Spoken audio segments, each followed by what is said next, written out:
సమస్తమును నేను నూతనముగా చేయబోవుచున్నాను. ఆమెన్. ఇక నీవు చేసిన పాపములు చాలు. ఇక నీవు చేసిన లోక సంబంధమైన స్నేహములు చాలు.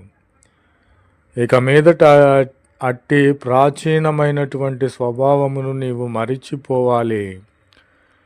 గొంగళి పురుగు లాంటి జీవితమును నీవు విడిచిపెట్టాలి.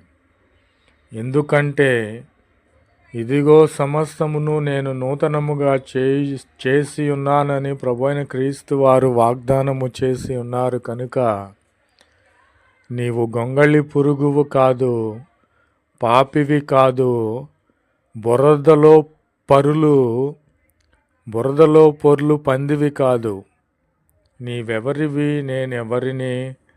మనము దేవుని బిడ్డలము కనుక, మనము నూతనముగా మార్చబడి ఉన్నాము కనుక